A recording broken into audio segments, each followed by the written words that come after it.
Teste, som. Som, teste. Boa noite, irmãos. Graça e paz a todos, amém? Vamos meditar um pouquinho na palavra de Deus, amém? Você tem fome pela palavra de Deus ou não? Vamos gastar esses próximos minutos. Peço que você abra sua Bíblia, ou se não, acompanhe no telão, mas não se distraia, amém? A palavra de Deus é alimento. Jesus falou isso, né? Nem só de pão viverá o homem, mas de toda a palavra que sai da boca de Deus. Então nesse tempo, nessa noite que nós vamos meditar na palavra de Deus, peça ao Espírito Santo que ministre ao seu coração, que Ele possa realmente te alimentar com a palavra dEle. Vou estar lendo o capítulo 3 e depois vamos conversar um pouco sobre essa passagem, sobre o que podemos aprender dela. Essa mensagem aqui eu vou intitular ela, na nossa era de redes sociais, de internet, né? Hashtag Somos Todos Pecadores. Não é muito legal, mas é a verdade. Vamos lá, em Gênesis 3, capítulo 3, versículo 1. Eu vou estar lendo a versão Ara, se você quiser acompanhar essa versão. Mas a serpente mais sagaz que todos os animais selváticos que o Senhor Deus tinha feito, disse à mulher: é assim que Deus disse? Não comereis de toda a árvore do jardim? Respondeu-lhe a mulher: do fruto das árvores do jardim podemos comer, mas do fruto da árvore que está no meio do jardim, disse Deus: dele não comereis, nem tocareis nele, para que não morrais. Então a serpente disse à mulher: é certo que não morrereis, porque Deus sabe que no dia em que dele comerdes, se vos abrirão os olhos, e como Deus, sereis conhecedores do bem e do mal. Vendo a mulher que a árvore era boa para se comer, e agradável aos olhos, e a árvore desejável para dar entendimento, tomou-lhe do fruto, e comeu, e deu também ao marido, e ele comeu. Abriram-se então os olhos de ambos, e percebendo que estavam nus, coseram folhas de figueira, e fizeram cintas para si. Quando ouviram a voz do Senhor Deus, que andava no jardim pela viração do dia, esconderam-se da presença do Senhor Deus, o homem e sua mulher, por entre as árvores do jardim. E chamou o Senhor Deus ao homem e lhe perguntou: onde estás? Ele respondeu: ouvi a tua voz no jardim, e porque estava nu, tive medo e me escondi. Perguntou-lhe Deus: quem te fez saber que estavas nu? Comeste da árvore de que eu te ordenei que não comesses? Então disse o homem: a mulher que me deste por esposa, ela me deu da árvore e eu comi. Disse o Senhor Deus à mulher: que é isso que fizeste? Respondeu a mulher: a serpente me enganou e eu comi. Então o Senhor Deus disse à serpente: visto que isso fizeste, maldita és entre todos os animais selváticos, e o és entre todos os animais selváticos. Rastejarás sobre o teu ventre, e comerás pó todos os dias da tua vida. Porém, inimizade entre ti e a mulher, entre a tua descendência e o seu descendente. Este te ferirá a cabeça, e tu lhe ferirás o calcanhar. E a mulher lhe disse: multiplicarei sobremodo os sofrimentos da tua gravidez. Em meio de dores darás à luz filhos. O teu desejo será para o teu marido, e ele te governará. E a Adão disse: visto que atendeste à voz de tua mulher, e comeste da árvore que eu te ordenara não comesses, maldita é a terra por tua causa. Em fadigas obterás dela o sustento durante os dias de tua vida. Ela produzirá também cardos e abrolhos, e tu comerás a erva do campo. No suor do rosto comerás o teu pão até que tornes a terra, pois dela foste formado, porque tu és pó, e ao pó tornarás. E deu o homem o nome de Eva, a sua mulher, por ser a mãe de todos os seres humanos. Fez o Senhor Deus vestimenta de peles para Adão e sua mulher e os vestiu. Então disse o Senhor Deus: eis que o homem se tornou como um de nós, conhecedor do bem e do mal. Assim que não estenda a mão e tome também da árvore da vida, e coma e viva eternamente. O Senhor Deus, por isso, lançou fora do jardim do Éden, a fim de lavrar a terra de que fora tomado. E expulso o homem, colocou querubins ao oriente do jardim do Éden, e o refulgir de uma espada que se revolvia para guardar o caminho da árvore da vida. Até aqui. Amém.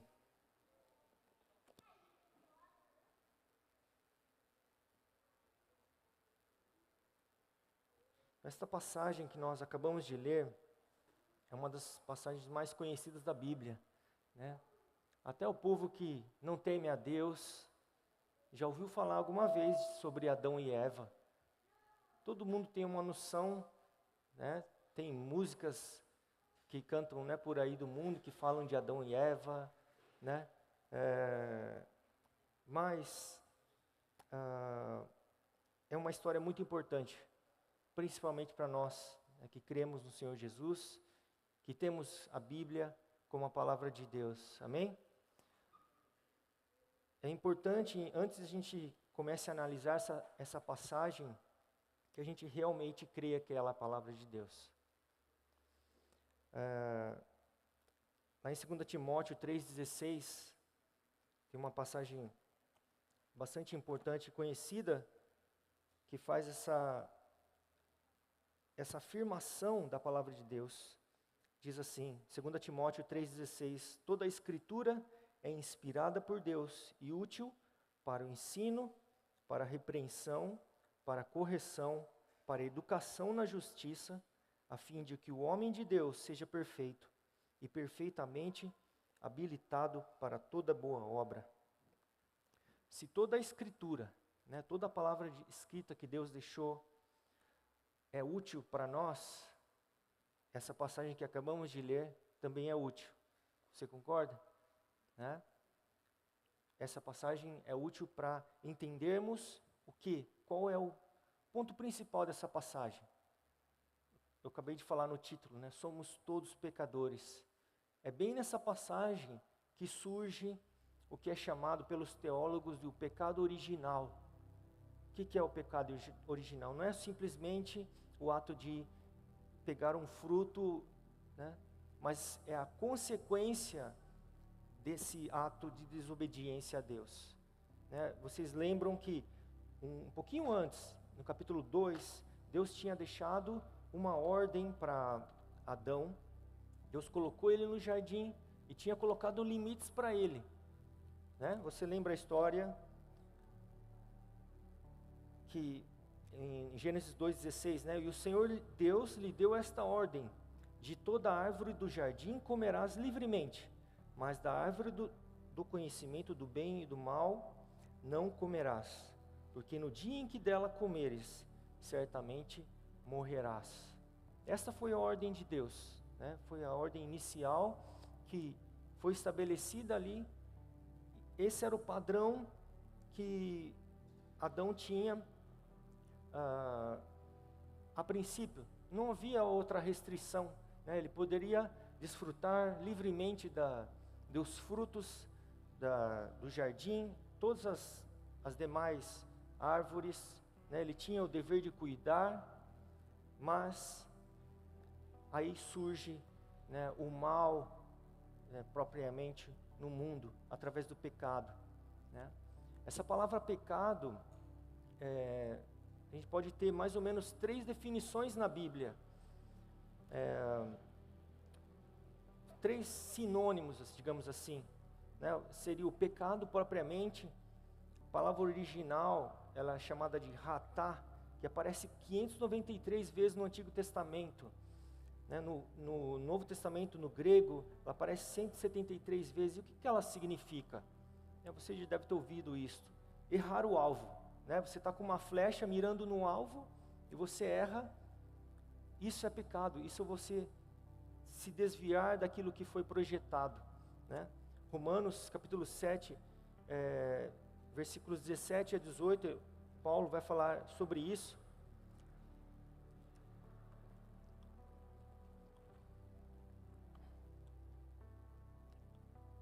Romanos 7, 7 a 18. Perdão, 17 e 18. Romanos 7. Neste caso, quem faz isso não sou eu, mas o pecado que habita em mim. Porque eu sei que em mim, isto é, na minha carne, não habita bem nenhum, pois o querer o bem está em mim, não porém o efetuá-lo. Ou seja, Paulo aí já está retratando a consequência do pecado, né? E a gente vai estar vendo isso hoje. Então, a primeira palavra que a gente encontra na Bíblia é propriamente pecado mesmo, né? Que é uma transgressão, é errar o alvo daquilo que Deus planejou para nós.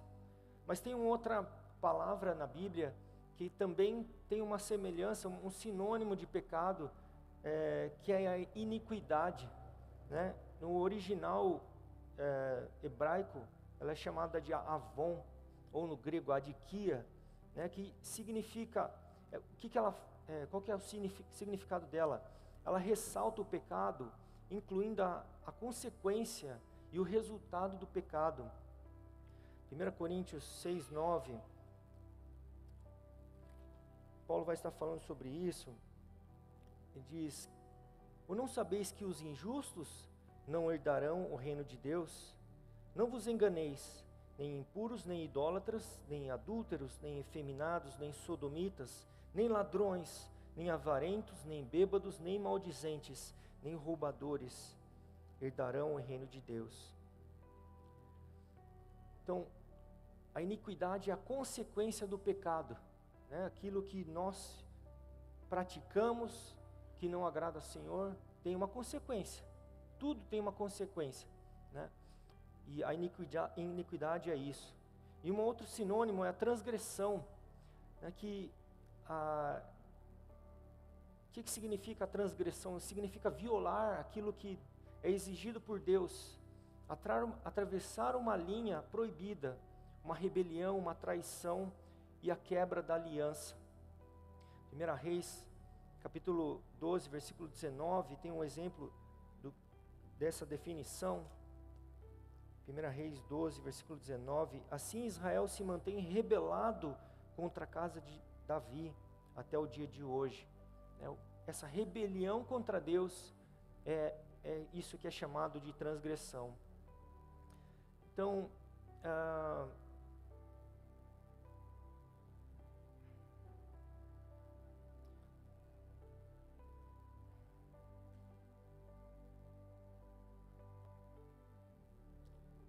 voltando aqui para a nossa passagem original, o contexto ali estava, né, Adão e Eva, a serpente naquele jardim, naquele local onde Deus plantou, né? Lembre que Deus foi que plantou aquele jardim naquele local chamado Éden, para que eles pudessem desfrutar, porém eles foram enganados pela serpente, né?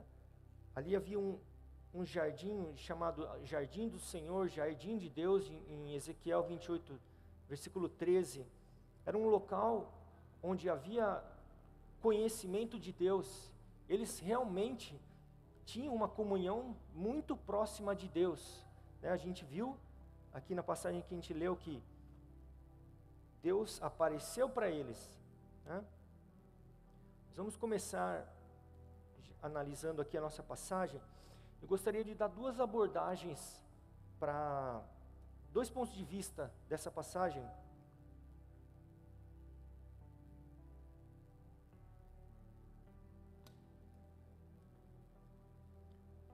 Uma interpretação, duas interpretações, uma interpretação do lado de Deus e uma interpretação do lado de Satanás. Por quê?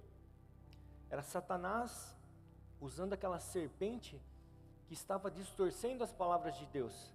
No versículo 1 que a gente leu, Mas a serpente, mais sagaz que todos os animais selváticos, disse à mulher: é assim que Deus disse? Olha só a astúcia, a sagacidade, a ousadia dessa serpente em questionar Deus. Lembra que eu li para os irmãos aqui, Gênesis 2,16, que Deus tinha falado qual que era a ordem. Porém, a serpente ela já começa o diálogo ali, já enganando Eva. É assim que Deus disse, ela diz, a clareza da revelação de Deus é questionada. Aquilo que Deus falou, Satanás questiona. Da mesma forma, hoje ele atua assim. Ele questiona o que Deus falou. A clareza da revelação de Deus é questionada, implicando que Deus não é capaz de se revelar. A interpretação de Deus é somente uma possibilidade ou hipótese para ser verificada mediante um critério fora dele. Os princípios para a interpretação do universo exigem um mundo independentemente de Deus. Ou seja, Satanás quer que a gente se desprenda de Deus com o pensamento de, eu não preciso de Deus. Esse pensamento é o pensamento de Satanás que ele soprou para Eva. Você não precisa de Deus, você tem tudo. Você tem poder, você pode ir lá e consumir aquele fruto.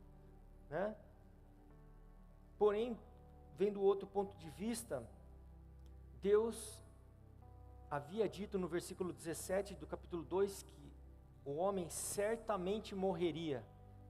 Deus não tinha falado, talvez você morra se você comer aquele fruto. Na verdade, Deus falou, certamente morrerás. Deus é aquele que controla o futuro absolutamente, para que neste caso, todos os pecadores morram. A interpretação certa do mundo está na sua palavra. O que aconteceu? Adão, se ele não pecasse, ele estaria vivo até hoje. Você crê nisso? Ele estaria vivo até hoje. Porém, por causa do pecado dele, toda a raça humana foi afetada, E por desobediência à palavra de Deus, qual que era a palavra de Deus? Para não comer daquele fruto, pois certamente morreria. Aí vamos para o versículo 3, um outro ponto de vista de Satanás. Uma invenção de Satanás, dizendo, nem tocareis nele. Deus não havia dito isso. Veja lá no versículo 16 do capítulo. O Senhor Deus lhe deu esta ordem: de toda árvore do jardim comerás livremente, mas da árvore do conhecimento do bem e do mal não comerás. Deus não falou, você não pode tocar, não pode chegar perto da árvore. Essa questão de não tocareis nele foi uma invenção de Eva, de Satanás. Essa é a maneira de trabalhar do diabo, do nosso adversário. Deus não falou que eles não poderiam tocar no fruto da árvore. Eva negou a clareza da palavra de Deus através da sua interpretação, que modificou a palavra de Deus. Ela negou a suficiência da palavra de Deus, acrescentando uma outra exigência. Deus não tinha exigido que ela não tocasse. A mudança da palavra por Eva constituiu uma negação da inerrância da palavra de Deus. Isso é, ela quis inventar uma outra regra ali para Deus,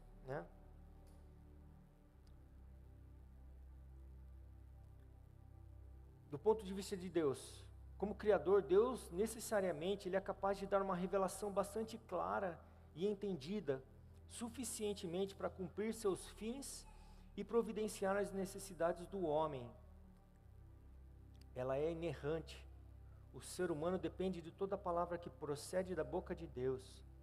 Deus deixa para nós, seres humanos, a palavra dele muito clara.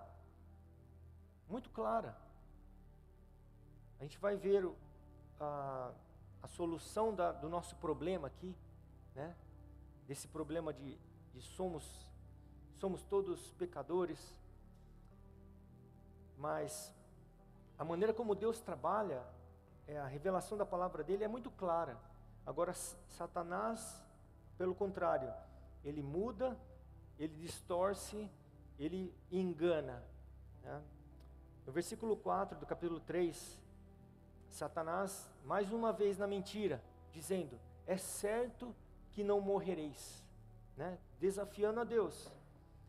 O que foi isso? Uma negação total da palavra de Deus, que segue naturalmente os pressupostos anteriores. Deus não controla o universo. Isso é o diabo falando, ó. Deus não controla o universo, Ele não faz todas as coisas conforme o conselho da sua vontade. O pecador não morrerá porque o futuro é possibilidade pura e indeterminada. O futuro é criado por meio do livre-arbítrio do ser humano. O princípio último que determina o futuro é o acaso. O mundo pensa dessa forma. É tudo na sorte. Vamos tentar sorte, né? Deus não controla o mundo, eu que controlo o mundo. Essa é a forma que Satanás soprou para Eva, dizendo, não vai acontecer nada não, vai dar tudo certo. Porém, podemos afirmar que Deus conhece e determina o curso da história. Isaías, falando da parte de Deus, Isaías capítulo 41, versículos 21 e 29, ele disse,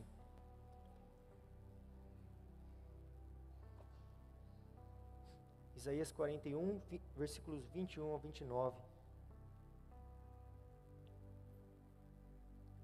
Apresentai a vossa demanda, diz o Senhor, alegai as vossas razões, diz o rei de Jacó, trazei e anunciai-nos as coisas que hão de acontecer, relatai-nos as profecias anteriores, para que atentemos para elas e saibamos que se cumpriram, ou fazei-nos ouvir as coisas futuras, anunciai-nos as coisas que ainda hão de vir, para que saibamos que sois deuses, fazei bem ou fazei mal, para que nos assombremos, e juntamente o veremos.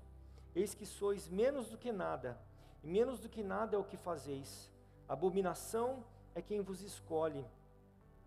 Do norte suscito a um, e ele vem, a um desde o nascimento do sol, e ele invocará o meu nome. Pisará magistrados como lodo, e como oleiro pisa o barro. Quem anunciou isto desde o princípio, a fim de que possamos saber antecipadamente, para que digamos, é isso mesmo? Mas não há quem anuncie, nem tampouco quem manifeste, nem ainda quem ouça as vossas palavras. Eu sou o primeiro que disse a Sião, eis-nos aí, e a Jerusalém dou mensageiro de boas novas. Quando eu olho, não há ninguém, nem mesmo entre eles há um conselheiro, a quem eu pergunte e me responda.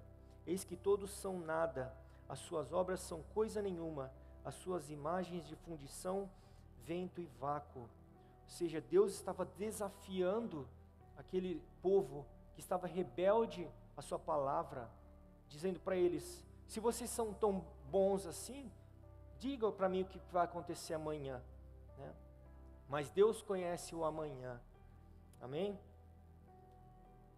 No versículo 5 do capítulo 3, continuando aqui, Satanás continua falando, né? Porque Deus sabe, né, que no dia em que, versículo 5, porque Deus sabe que no dia em que dele comerdes, se vos abrirão os olhos, e como Deus sereis conhecedores do bem e do mal.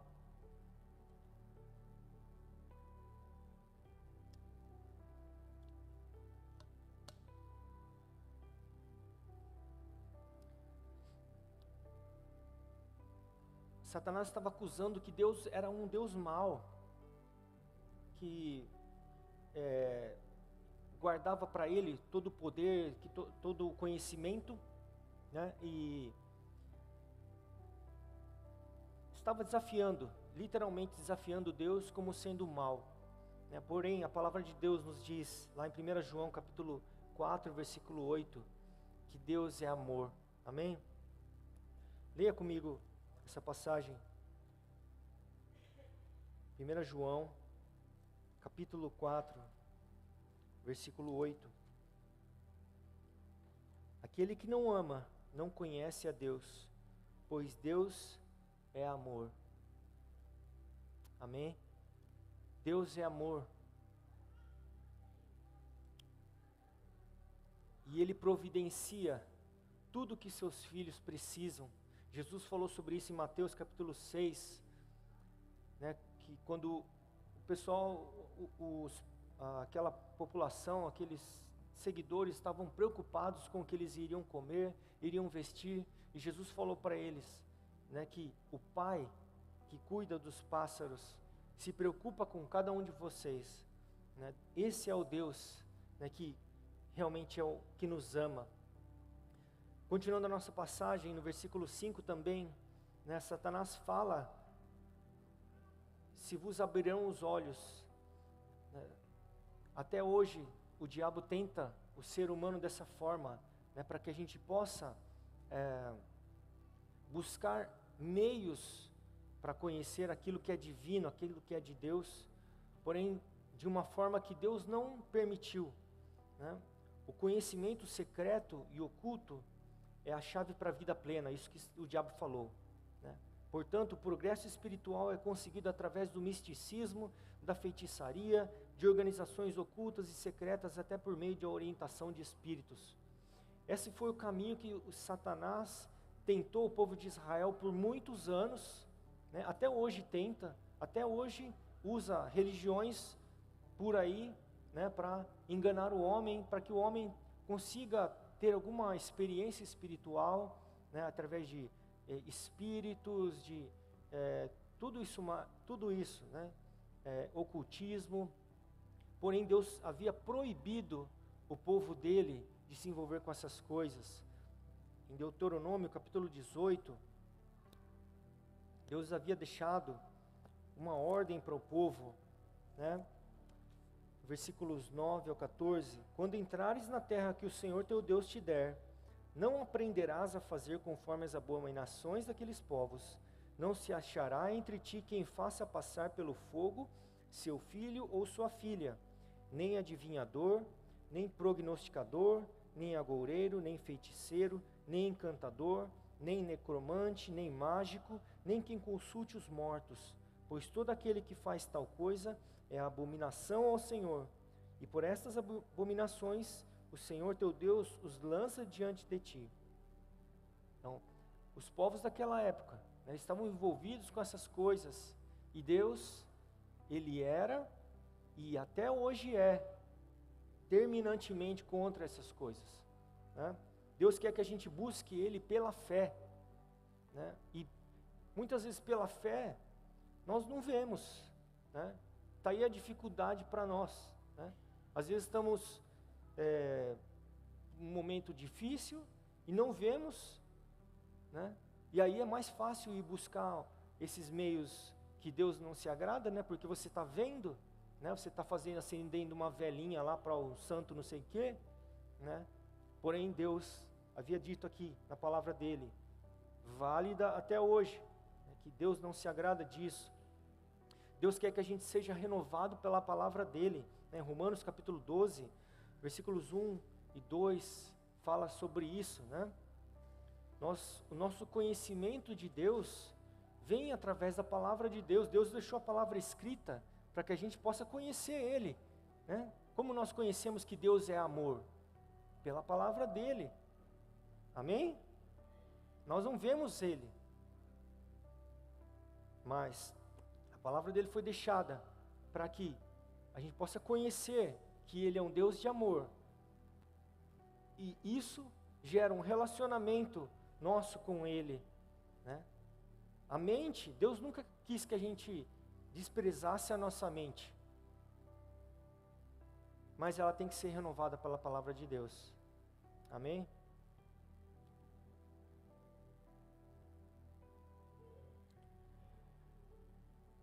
Outra tentação de Satanás, né, a acusação dele, falando assim no versículo 5, como Deus sereis. Satanás estava tentando a Eva e a Adão, no caso ali Eva somente, né, que ela seria como Deus, tentando ela, né, você está aí num nível muito baixo, né, você precisa ser igual a Deus. Por isso que ele falou isso, como Deus sereis. Satanás falando, né? O fim último da vida é se tornar uma divindade. Não existe a distinção entre o Criador e a criatura. Isso é o que acreditam muitas religiões, né? Que nós somos deuses. Não existe a distinção entre Criador e criatura. O alvo da vida humana é promover ou descobrir a sua própria divindade.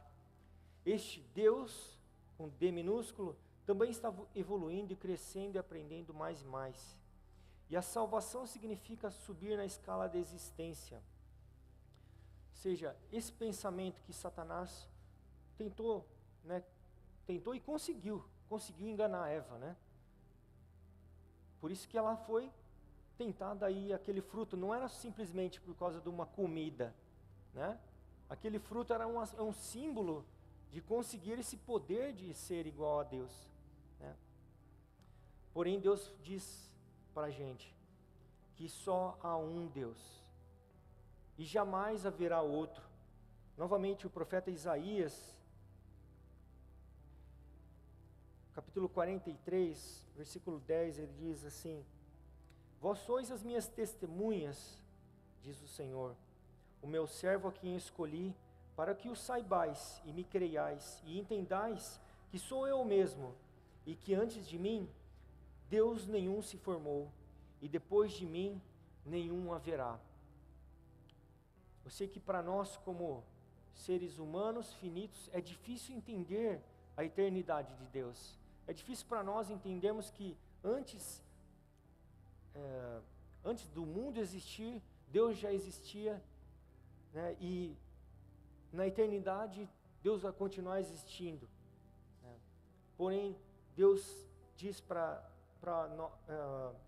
o homem, né, que só existe Ele, e Ele é imutável. Tiago capítulo 1, versículo 17, diz, Deus é imutável, né? Deus não, no antigo, há heresias que dizem isso, né? Na história da igreja aconteceu isso, que Deus do Antigo Testamento era um, e depois que Jesus veio, Deus virou bonzinho, né? Muitas pessoas do mundo interpretam a Bíblia dessa forma, né?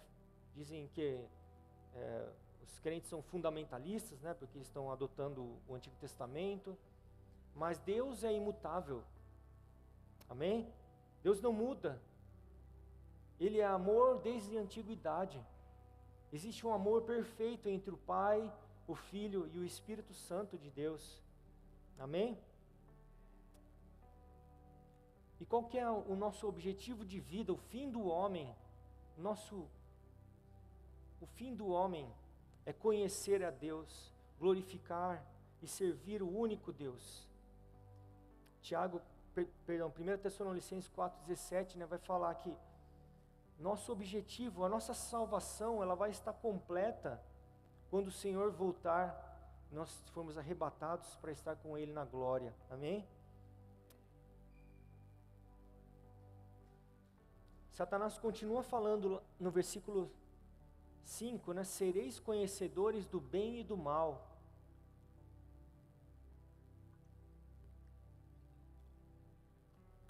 O homem determina o bem e o mal, e não uma lei moral absoluta que exista fora da mente do ser humano. Toda ética é relativa, né? É o que o mundo prega para a gente, né? O que vão falar para você se você pregar o Evangelho, né? Pode ser que está certo para você, mas para mim, eu acredito que é isso, sobre a vida, né? Que eles vão falar, toda verdade é relativa, né? Não existe verdade absoluta, né? Sempre vão ir para esse lado. Porém, o que Deus fala para nós, né? Que Deus, Ele é o sumo bem, e a palavra de Deus é a fonte do conhecimento do bem e do mal. A lei de Deus é o padrão absoluto. Êxodo 20, versículos 1 a 17, não vou ler toda essa passagem porque senão vai estender muito, mas temos nos 10 mandamentos, aquilo que Deus deixou ali escrito, é válido para nós hoje, como padrão moral de Deus. A lei de Deus que é escrita na palavra, né? Ela pode ser dividida em três partes, digamos assim. a lei civil,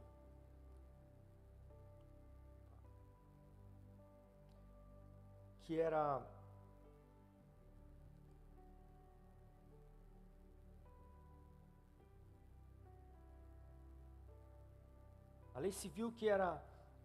foi dada por Deus para que houvesse organização na terra de Israel.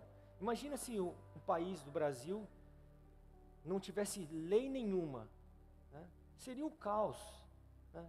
Todo mundo pode fazer o que quiser, por exemplo, ou invadir uma terra ali, não é proibido. Seria o caos, né? Imagina o trânsito se não houvesse nenhuma lei de trânsito, né? Então Deus deixou a lei civil para que aquela nação fosse organizada, né? E foi tão bem organizado isso que Israel era conhecida, né, como a melhor terra. Tinha a lei mais justa de todas, né? Havia uma lei cerimonial, né, que estava relacionado aos sacrifícios do templo, né? Essa lei cerimonial, todas as práticas, elas apontam para Jesus, né? Então hoje elas servem para nós como um modelo, como um padrão. Porém, aqui realmente vai ter um valor maior para nós, é a questão dos 10 mandamentos, né? Em outra oportunidade, vamos estudar mais detalhadamente os 10 mandamentos, mas eu afirmo para os irmãos, os 10 mandamentos contêm o padrão moral que Deus exige de todo homem, né?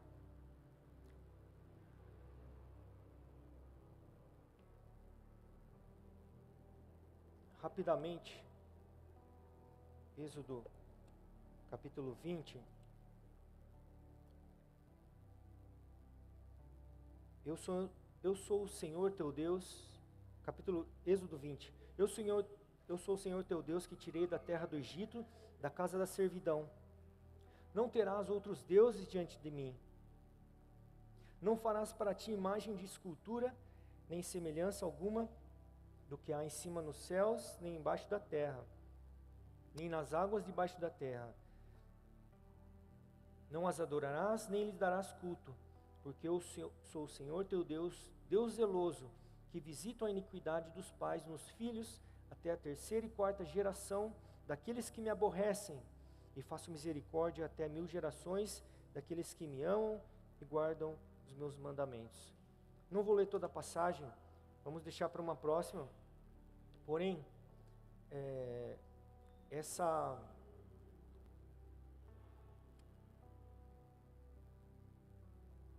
lei de Deus, a lei moral, né, que é representada nos 10 mandamentos, ela precisa ser conhecida por nós.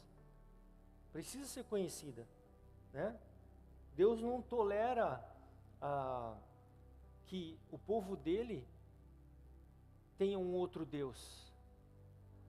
Deus, ele requer que a gente seja adorador exclusivo dele. É por isso que Deus é contrário à idolatria. O que é idolatria? Né? Colocar qualquer coisa no lugar de Deus. Seja você mesmo, algo, um objeto, seja dinheiro, pode ser qualquer coisa, né? E por isso que é tão importante que a gente conheça a palavra de Deus. Mas voltando lá, a gente não se perder aqui no nosso texto.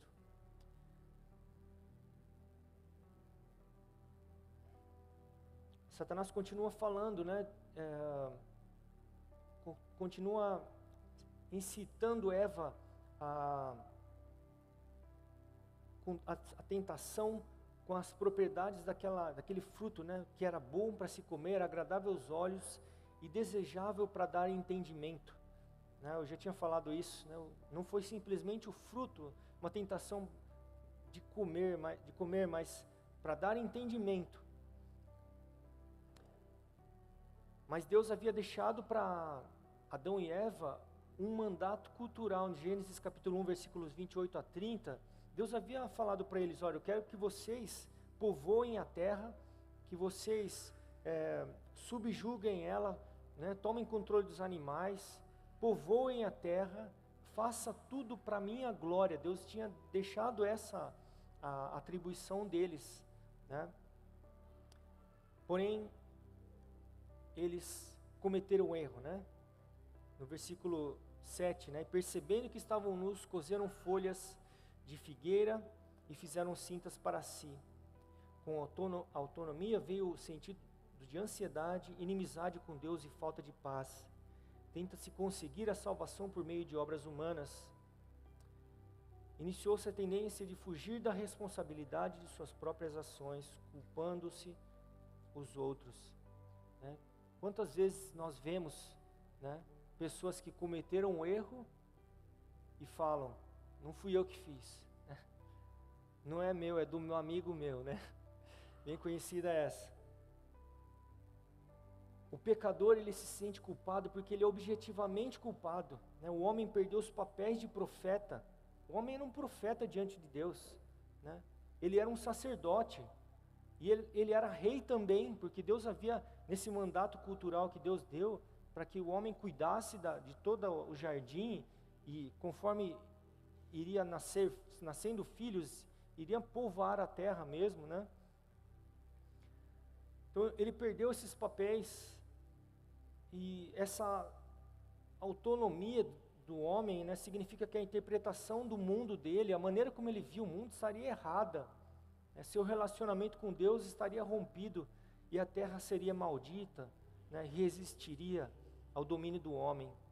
E o homem não pode deixar expiar seu pecado, somente Deus pode fazer isso, através do derramamento de um sangue, de um substituto, e um Salvador que resgataria o homem, é prometido por Deus. Gostaria de compartilhar uma ilustração com você. Eu creio que todos aqui assistiram aquele filme Titanic.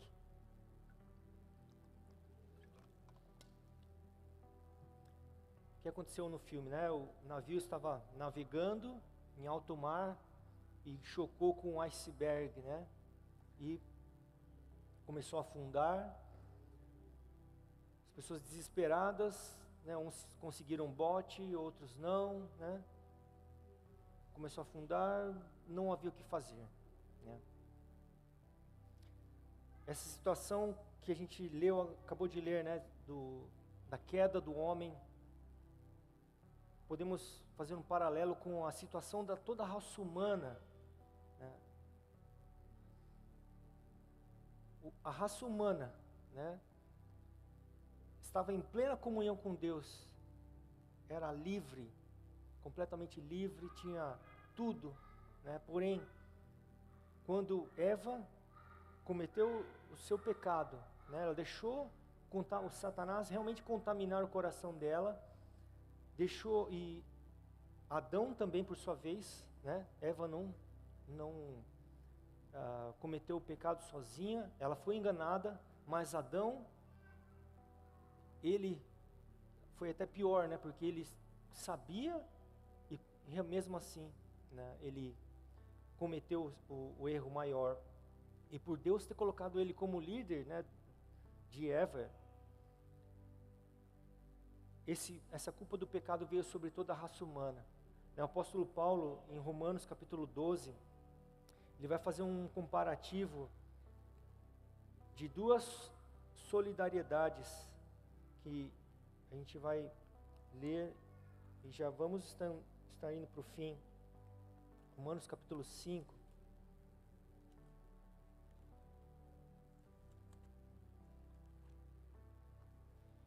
Romanos 5, 12 ao 21. Portanto, assim como por um só homem entrou o pecado no mundo, e pelo pecado a morte, assim também a morte passou a todos os homens, porque todos pecaram.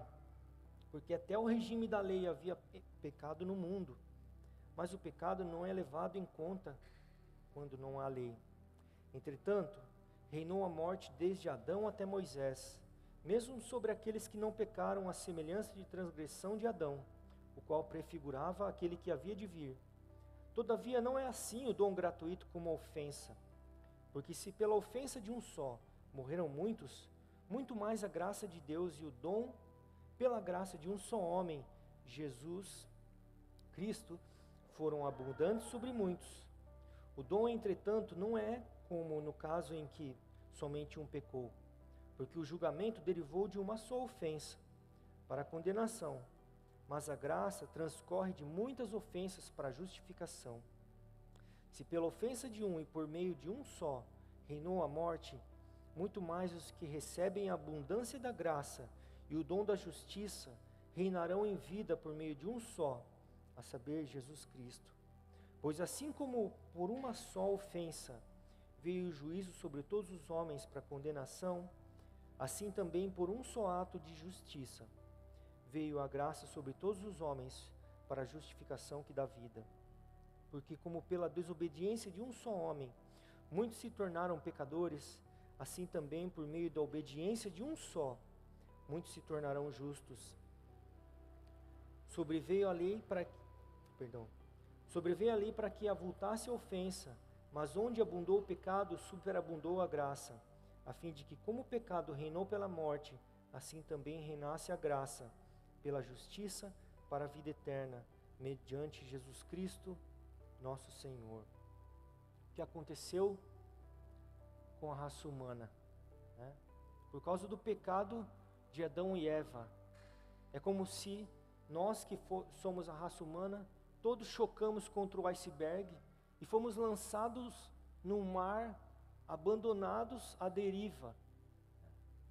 Por causa de Adão, toda a raça humana recebeu essa culpa da nossa natureza. Teólogos dizem, né, que houve uma depravação total do homem, né? Nossa maneira de pensar, todo o nosso desejo era só para o mal, né? O homem afastado de Deus, ele só consegue pensar coisas ruins, né?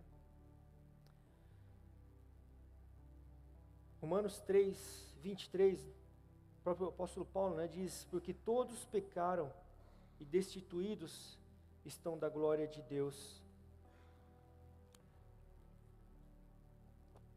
O cenário é horrível, né? Essa ilustração que eu imagine, né? Você lá no mar, não há como se salvar, começa a acabar a comida, começa a acabar a água. Se não houver um outro navio para resgatar aquelas pessoas, né, os náufragos, pouco tempo morreriam todos, né? Porém, graças a Deus, por Cristo Jesus. Cristo Jesus é o que entra na história, né? Que foi profetizado ali em Gênesis capítulo 3, versículo 15. O descendente da mulher iria esmagar a cabeça de Satanás, né? Esse descendente, ele entra na história, né? Que na nossa ilustração aí, seria como viesse um Salvador com um barco resgatando, né, todos esses náufragos, né, desse pecado. E essa é a forma que Jesus vem na nossa vida. Talvez você pense, mas será que Deus é justo, né? Eu não fiz nada, né? Tem muito desse pensamento hoje, né?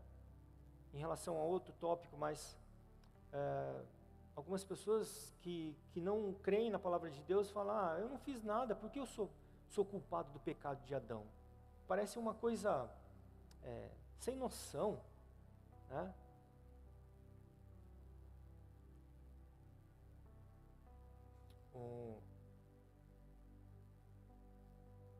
Blaise Pascal, ele disse assim que a doutrina do pecado original parece uma ofensa à razão. Muitas pessoas do mundo dizem isso. Esse negócio de Adão e Eva, isso é um conto, um invento, né? Um conto da carochinha. Mas quando a gente começa a pensar, né, que realmente o primeiro homem, o primeiro Adão, né, Adão pecou e por isso responsabilizou a raça humana toda, tudo faz sentido, né? Tudo que está errado no mundo está errado por causa do pecado. Porém, graças a Deus, novamente, pela cruz dele. Amém? Nós temos a opção, a oportunidade de revertermos esse destino de náufrago, de perdição, de pecado.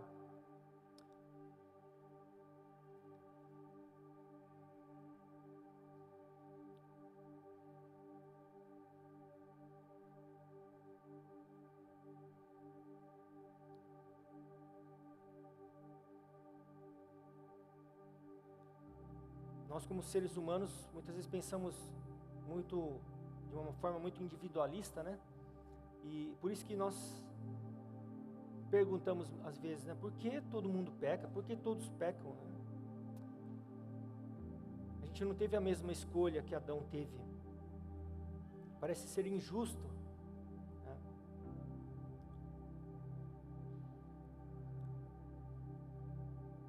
Porém aqui, o apóstolo Paulo finaliza com isso. Ele diz para nós, né? No versículo 18, capítulo 5, versículo 18 de Romanos: pois assim como por uma só ofensa veio o juízo sobre todos os homens para condenação, assim também, por um só ato de justiça, veio a graça sobre todos os homens para a justificação que dá vida. Deus, que é amor, você concorda que Ele é amor? Apesar do erro que desonrou a Deus, né, por parte de Adão e Eva, Deus preparou uma oportunidade para a raça humana, né, poder reverter essa situação e podermos voltar a ter comunhão com Ele, assim como Adão tinha, através do filho dele. E a maneira como Ele trabalha é de graça. O que Deus exige de nós? Fé no Filho dele. Crer que o Filho dele veio ao mundo e se entregou por cada um de nós, para que a gente pudesse ter esses pecados que nós herdamos de Adão, perdoados. Deus nos dá essa dádiva, esse dom gratuito. Deus nos faz justos. Deus faz uma troca totalmente desproporcional conosco. Ele toma a nossa culpa, tudo aquilo que carregamos de ruim, e toma para Ele. Jesus fez isso, na verdade. Jesus tomou tudo que era ruim da raça humana, todos os nossos pecados, tomou para Ele. E o que Ele fez para nós? Deu toda a justiça dEle, tudo que era de bom, foi nos concedida, por graça de Deus. Então, quando Deus olha para nós, que cremos no Senhor Jesus, Ele olha um justo. Amém? Você que crê no Senhor Jesus, por mais que ainda você seja um pecador, que todos somos, né, só vamos realmente estar santificados quando o Senhor voltar, né?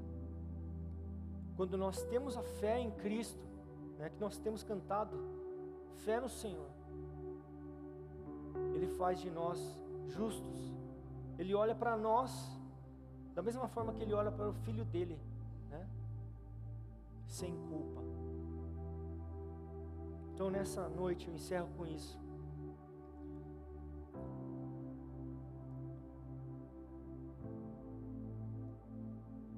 Toda essa situação de pecado, ela pode ser vencida quando nós cremos no Senhor, quando nós confiamos.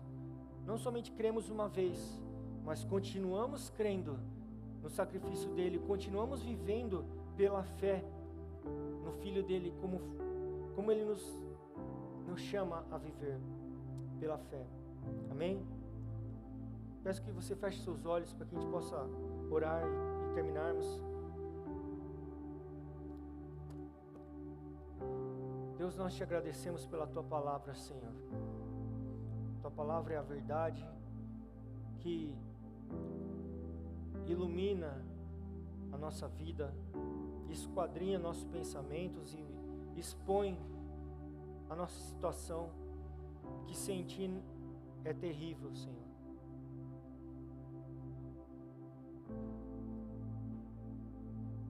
Te agradecemos, Senhor. Só temos a te agradecer pelo seu Filho, pelo sacrifício perfeito do Senhor. Se não fosse o teu sacrifício, Senhor, o que seria de nós? Toda a raça humana, Senhor, estaria condenada.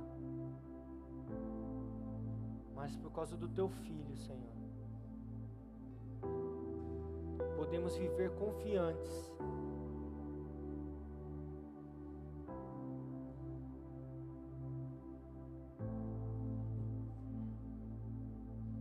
Que teremos salvação e vida eterna, Senhor.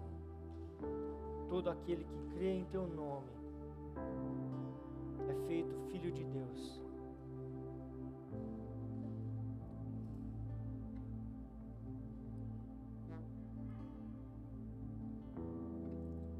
Espírito Santo de Deus, eu oro, Senhor, que o Senhor toque cada coração aqui. Se há dúvida em nossos corações, Senhor, se somos teus filhos ou não, que o Senhor tire essa dúvida. Que o Senhor nos dê a certeza da salvação, nos dê alegria, Senhor, para levarmos essa palavra, Senhor, a todos que precisam, a todos que o Senhor quer salvar e alcançar, Deus.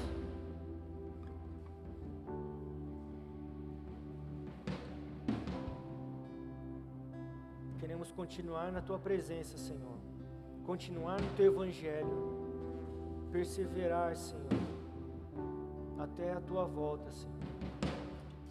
Em nome de Jesus, Pai. Amém.